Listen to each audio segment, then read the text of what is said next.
So, the topic of today's seminar, as I hope you know, is how can we build a global deliberative democracy? And in a moment, I will be handing over to our impressive speakers, Professor Nicole Curato and Professor William Smith. Just before I introduce them, which is the fun part of the seminar, quick housekeeping. So this seminar will last for 1 hour. Each speaker will first have 5 minutes each to give their opening remarks, and then we'll continue for the next 15 minutes or so for a follow-up conversation between them to flesh out their ideas. And then the second half of the hour, we'll open up the webinar for a Q&A discussion with all participants. So really look forward to your participation in that. Please be ready to raise your emoji hand or put your questions and comments in the chat at any time during the hour. And thanks in advance to our wonderful tech coordinator, Birds, for helping me coordinate those different moving parts. As you'll see, the session is recorded for the first half while our two speakers are speaking, and then in order to facilitate a free-flowing, frank conversation for the second half, we'll turn the recording off, so the Q&A part won't be recorded. And afterwards, it will be uploaded to our centre's YouTube channel. If you haven't already seen it, please check it out. That's where you can find recordings of all our previous seminars. So, on to the main event, which I'm really looking forward to. Our first speaker is Will. Will Smith is a political theorist with an interest and expertise in contemporary democratic theory and contentious politics. He writes about deliberative democracy, civil disobedience, police reform, transnational and global politics. And he's currently exploring the potential of mini publics to democratize global governance. So without further ado, please can I hand over to you, Will? Hi, thanks so much for having me. I'm really honored and humbled to be here to talk about such an important topic. Okay, so why am I here? My guess is, apart from the fact that I know a lot of you at Canberra and get on with you, and it's very kind of you to still want to, hear from me every now and again. My guess is the reason I'm here is because of a paper I wrote in 2008 with my very good friend James Brassett called Deliberative Global Governance. So this started out as a draft paper that I kind of wrote. James won't mind me saying this. I wrote this little draft paper that aimed to capture some of the positions that were emerging at the time among people who were, broadly speaking, within the deliberative camp, thinking about how this could be upscaled to the global level. I sent it to my friend James because he said he'd like to co-author it. He added a few paragraphs and without telling me sent it to a journal, Ethics and International Affairs. And initially I was quite angry, then it got published and I was very happy and we lived happily ever after. One of the reasons why we wrote that paper was because we could see at that time that the coming together of deliberative democracy and a lot of the work that was being done on global governance seemed so natural, and it was happening. There were people like John Dryzek, who had just written, I think the book at that point was Deliberative Global Governance, I think John had just published, with Polity, I think around 2006. James Bowman was writing a lot, some wonderful papers thinking about how deliberative democracy and republicanism could be upscaled to the global level. And you had the big guns as well, like Jürgen Habermas, who was still writing about cosmopolitanism and exploring prospects for the democratization of, if not the global realm, at least sort of transnational institutions like the EU. So it seemed like a really natural research agenda. And when I co-authored and published that paper, I fully expected that there would be a deluge of work on this topic over the next 10 years. So the puzzle for me is always, why didn't that happen? Why wasn't there more? There was work and it was really good. And I don't mean to denigrate that, but I think compared to the early part of the century, there wasn't as much, certainly, as I expected there to be. And I've got a few theories about that, but a lot of it has to do with the same challenges that democracy faces in the domestic realm. The bottom line is the last 15 years have not been good for democracy.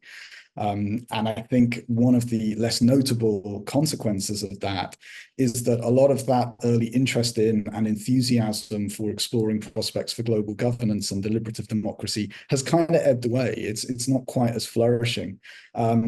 Professor John Dreisack is one of the few people who have kind of kept writing about it and keep coming back to it. So at the current juncture, it's really hard to know what to say as someone who feels very much like an observer of this debate rather than a participant in it, really. It seems that the most promising avenue for pushing the debate forward revolves around the current interest in mini-publics and specifically, I suppose, citizens' assemblies at the global level.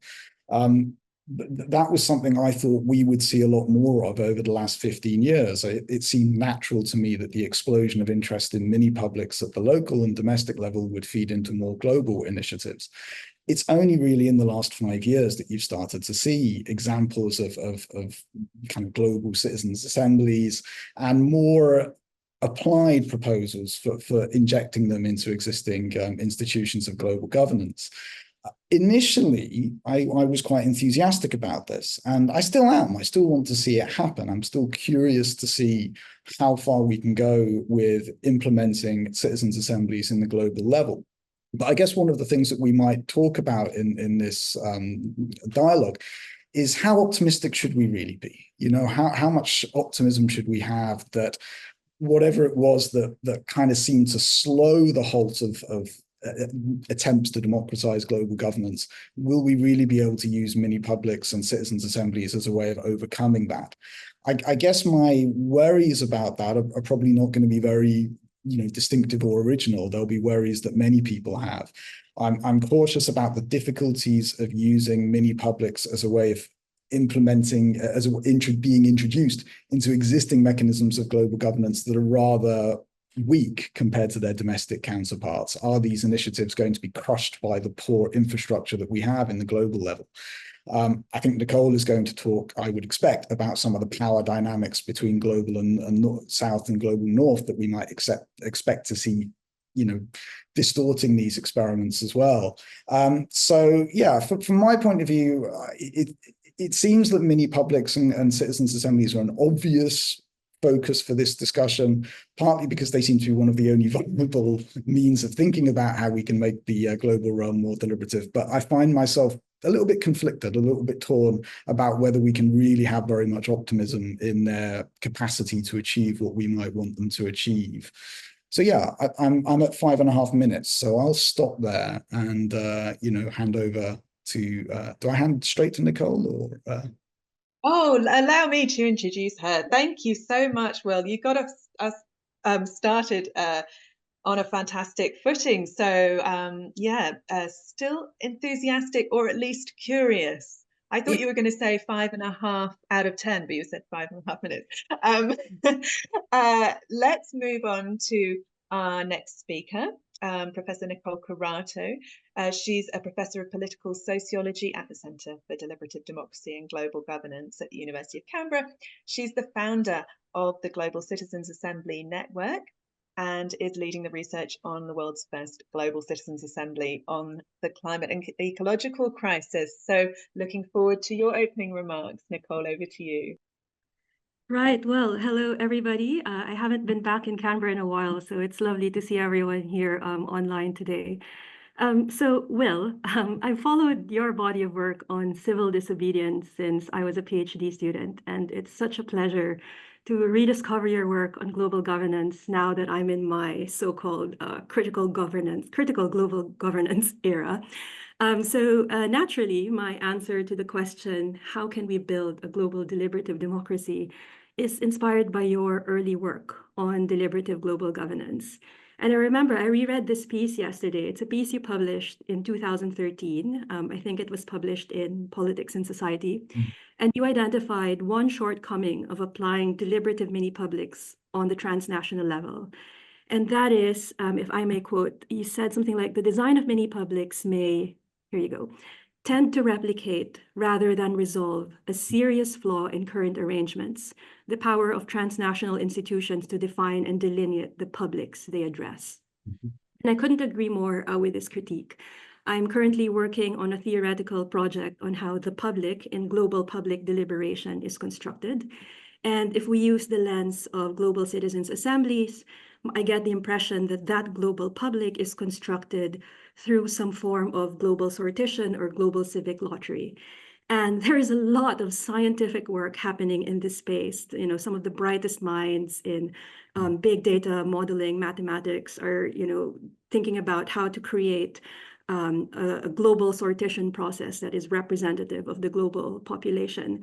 And yeah, that is fascinating. But I think the problem of creating a global public is not a scientific puzzle, but a political problem.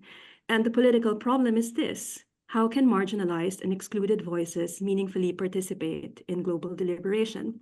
So in my current work, I'm advancing, I would say, an ambitious, though certainly not delusional, agenda. It's an agenda that the field of global sociology has long advanced. And I argue that we need to develop a theory of global deliberative democracy that foregrounds subjugated knowledges from women, peasants, refugees, and the dispossessed and enslaved peoples.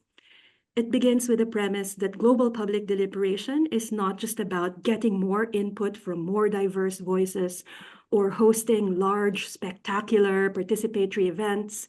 I mean, what is the point of these events if they just replicate rather than challenge existing political arrangements and dominant epistemologies? There's nothing global about that, right? It's just scaling up dominant epistemologies. And so in the theoretical work I'm doing at the moment, I argue that genuine global public deliberation breaks free from dominant Eurocentric patterns of thought and action that hold disproportionate influence in shaping global deliberations.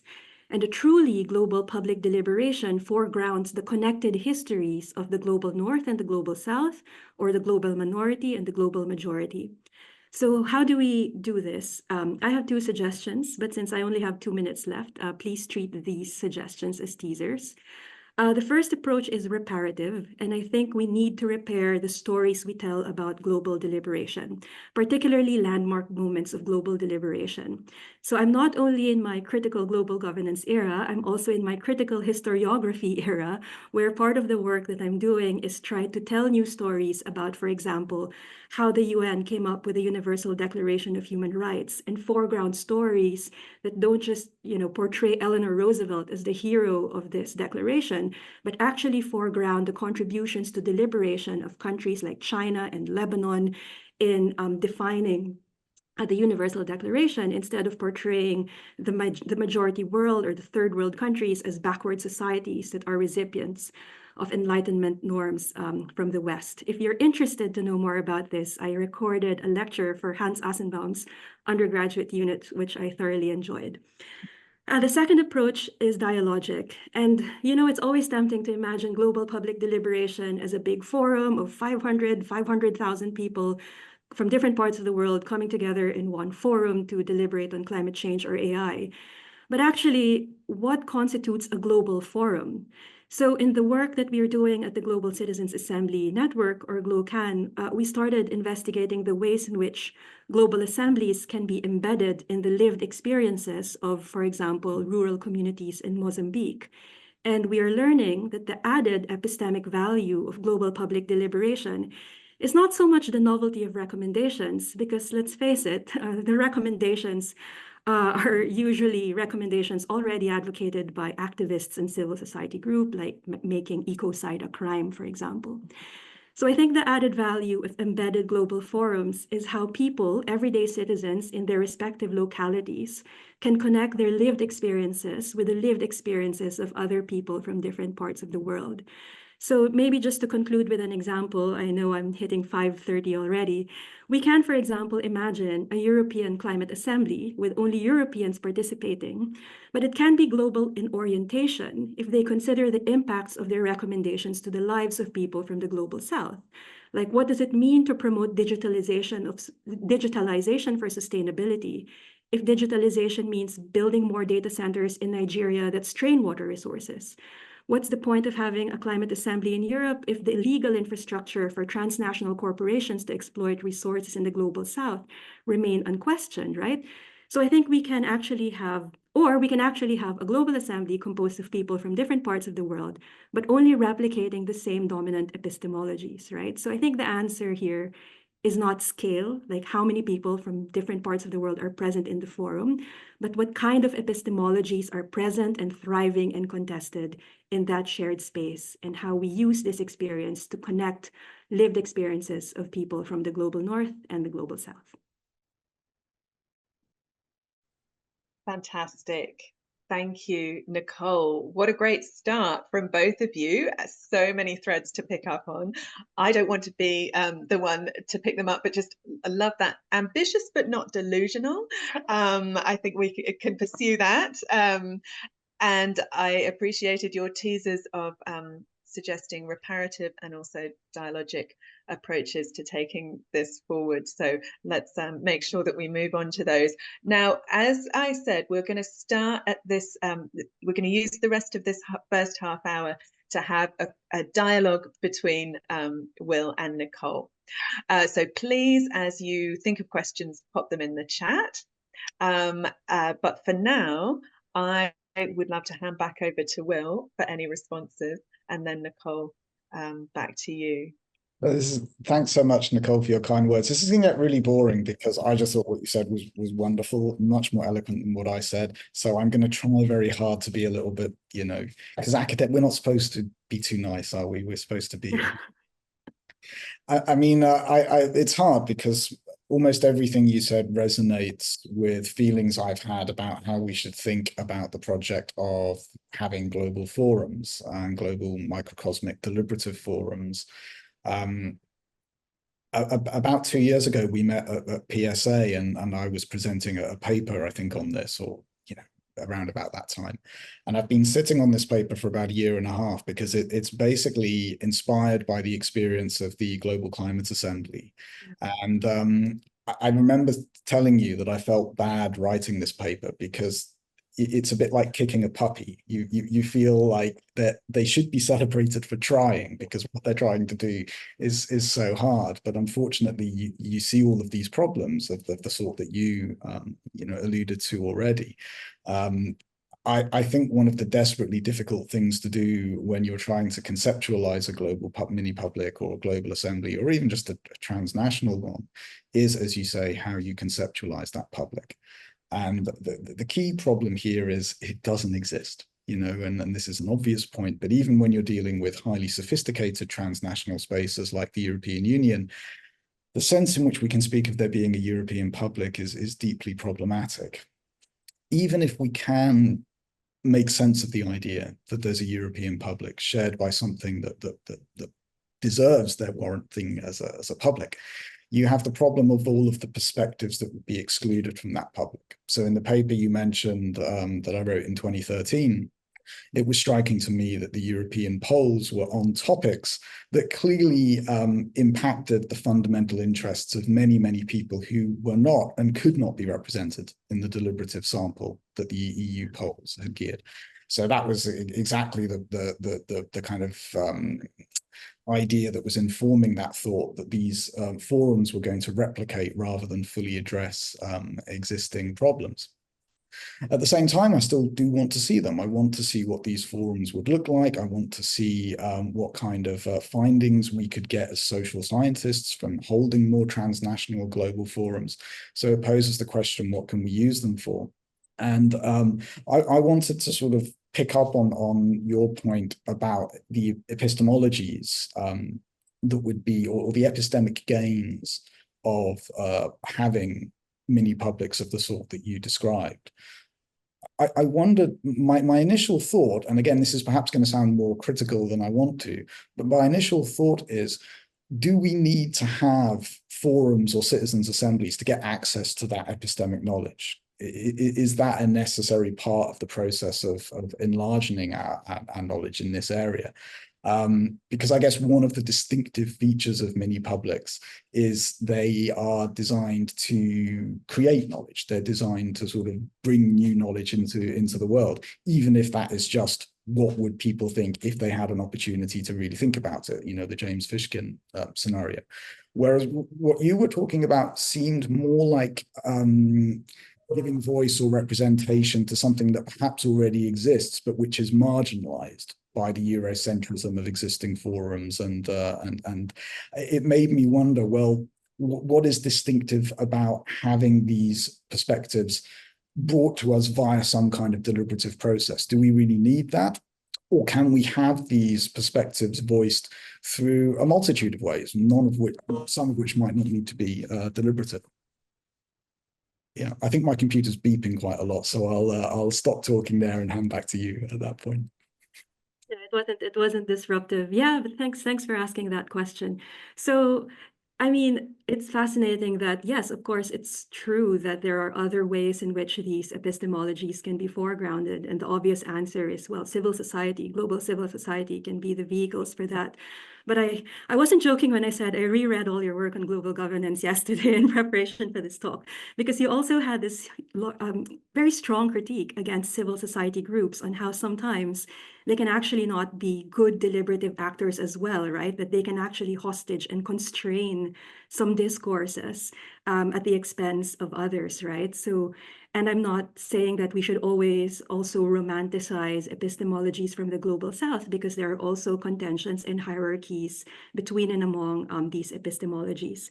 But I think, as a critical supporter of citizens' assemblies, I think one of the distinctive ways citizens' assemblies can contribute to global governance is to precisely craft that space to be a space of appearance for publics that are emergent, have yet to emerge, or publics that already exist but are not seen or systematically marginalized.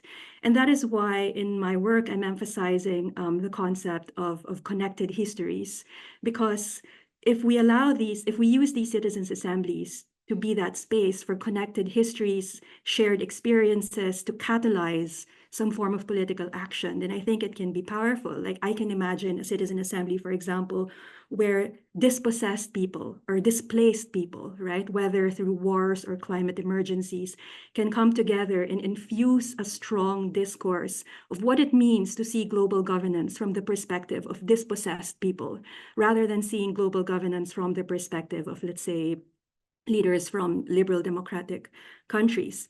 But something has to change. And I think, and this is the more, at the moment, playful bit of the theory that I'm trying to work on, but that can only happen if citizens' assemblies have a distinctive approach to its design to foreground justice, to say that this citizens' assembly is particularly designed to amplify marginalized voices, rather than saying everyone's equal here, it's a neutral space, all voices are welcome, pretending as if there is no back history of inequalities in voice, right? I think the political has to be foregrounded in these citizens' assemblies, especially at the global level, if it really wants to make a difference. So FIRDS is here in this call, and we just organized, for example, a series of community assemblies in the Philippines that has a distinctly feminist ethos, right? It's not neutral, not everyone is welcome. It's not like we're saying, yes, misogynistic views are welcome and have an equal footing. No, this is a distinctly feminist space. It's a safe space. Even if we say that deliberative spaces have to be contestatory, no, we're making a political decision. Misogynists will be called out. We want to protect women and LGBT members of the community to express their stories in a particular fashion, right? So I describe this as the more playful part of my work, because it's not fully worked out yet, which I think is a perfect opportunity for me to pick your brains about this in terms of the design of citizens' assemblies. Do you think that we are served by a depoliticized framing of citizens' assemblies by saying this is a neutral space, or should they be explicitly political? Because if they are explicitly political, then they can just be easily dismissed by politicians by saying, yeah, that's another, crazy left-wing Marxist run by childless cat ladies, right? That sort of thing. That's why it has value in its neutrality. But I also feel like the political aspect is sorely missing. Well, what do you think? That's brilliant. I mean, I all of these things were running through my mind when you were talking about that, and I wish I could go back in time 10 years to see how I would answer that question, because my gut feeling is that I would hold the Habermasian line here and say that they can't be pure extensions of activism. But now I'm a lot more receptive to that. I mean, and I think part of my reason is pragmatic. Look, however these forums are designed, they're going to be politically criticized. They're going to be politicized. This is part of the terrain in which we inhabit now. It's a terrain where the right have become so much more adept at utilizing social media, constructing narratives, playing a very effective game when it comes to delegitimizing anything that departs from their preferred horizon. So one response to that is actually to say, well, perhaps that gives us further reason to abandon the idea that these can be neutral spaces. So it's slightly different from where you're coming from. It's more of a sort of pragmatic, this is going to happen anyway. These spaces are going to be resisted however you try to design them. So perhaps it would be better, more politically useful to use these spaces in that more overtly political sense that you're speaking about. So yeah, I'm actually inclined to think it could work very well along those lines. The issue will be how it becomes part of a broader systemic process. And Yeah. I think that's the difficulty. Again, bear in mind that as soon as you start talking about relating these kinds of forums to any system of global governance or transnational governance, they will in a sense be co-opted. You know, that is also a problem. So you would also have to decide whether or not you wanted to say from the outset, no, we're not going to do that, or whether or not you will bow to what I think would be very powerful pressures to have some kind of a docking in existing global. Because otherwise, where do you get the funding from? You know, that's another practical problem, which I think I talked about in the 2013 paper. Yeah.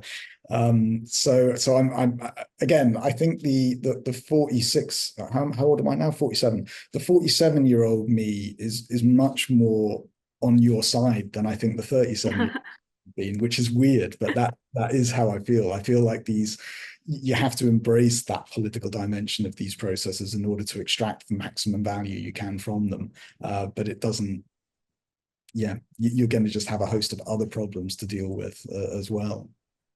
Yeah, well, the 41-year-old me is very happy with this aging millennial solidarity. But maybe just I know we're moving to the half-hour mark, but if I can just ask Wendy if that's okay, because I mean, for anybody who's starting to think about the role of global citizens assemblies in relation to the deliberative system, well, fear not. Will already wrote about this a long time ago, and I think what's fascinating about that piece of work is that.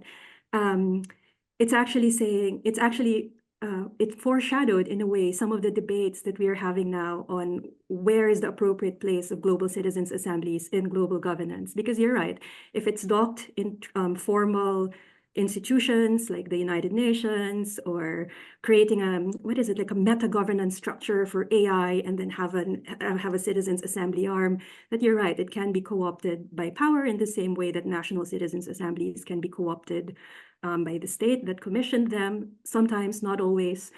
And then there's the argument that this is the reason why it's the public sphere, right? That is the rightful place of these citizens' assemblies. I remember you were drawing from John Dryzek's work as well on how the discursive democratization happens in the public sphere, and actually the citizens' assemblies can be more productive in that space. But of course, the challenge is if it's not connected to institutions of global governance, then it has no impact, right? Like, what is the point?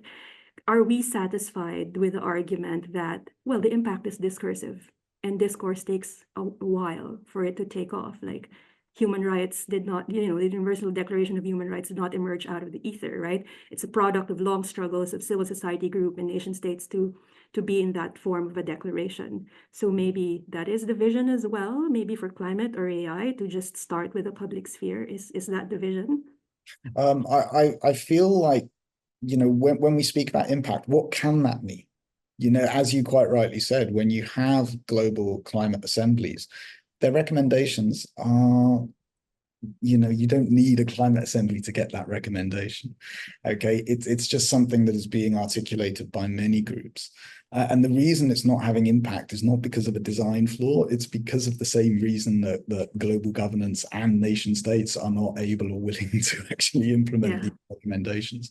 So yeah, that gives you another sort of pragmatic reason to perhaps think maybe the language of opposition might be a good one here. I was thinking of John Medeiros' idea of oppositional democracy, which I have a lot of problems with actually as a sort of theory of democracy, but as a way of thinking about how you might move the debate forward in terms of the use of citizens' assemblies. It might be quite an interesting way of thinking about them, you know, embracing the language of oppositionalism and seeing how far you can go with that. Yeah. Okay, this is a great conversation, and I had not realized, thinking it was a straightforward dialogue between Nicole and Will, it turns out it's between Nicole and Will, and then Will of 10 years ago as well. Yeah. So three-way conversations getting ever more complex. I think something that Nicole said early on was that that I think so many of us would probably agree on is that this isn't a scientific dilemma, it's a political challenge. But then where we go from that, you know, is this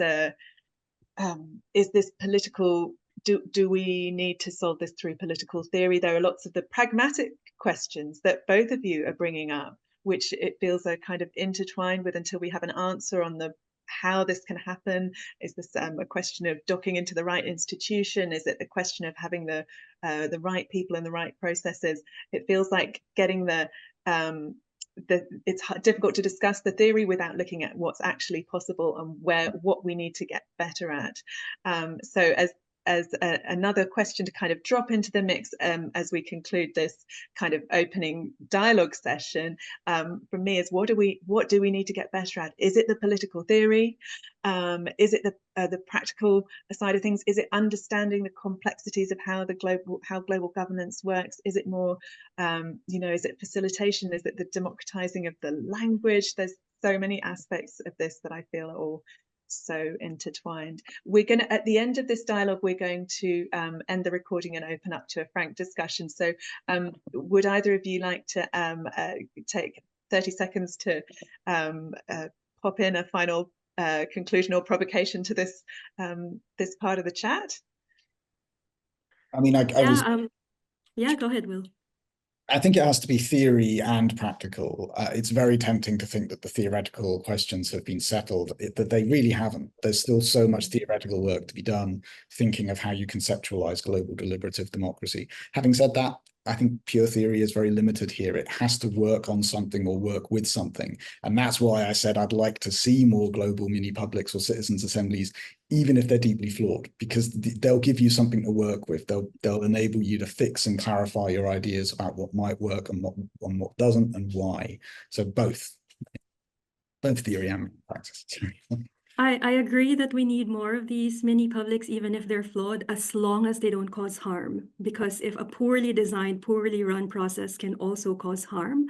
And I think my only addition here is, so I'm process agnostic, right? And I don't think you can find any serious advocate of deliberative democracy or citizens' assemblies who will say citizens' assemblies are the only way to democratize global governance. I have yet to meet that person. So I think as academics as well, we have to check ourselves in creating these straw man debates about, some people think citizens' assemblies are like a panacea. No one ever says that, maybe for, I don't know, some radical exceptions. But I think the bigger challenge for both, academics, practitioners, funders especially, is to actually create collaborative, co-created projects with historically subjugated groups and knowledges to craft a space to amplify these forms of knowledge. That may be a citizens' assembly, that may not be a citizens' assembly, but I think that is the challenge, right? From at least a discursive perspective, what we have at the moment is a crisis of voice, right? It's unevenly distributed. Discourses take part or unfold in a privatized public sphere. So how can we craft spaces, design spaces, support spaces for the publics that have yet to emerge, be supported to amplify their perspectives and reshape global governance to a more just and equitable direction?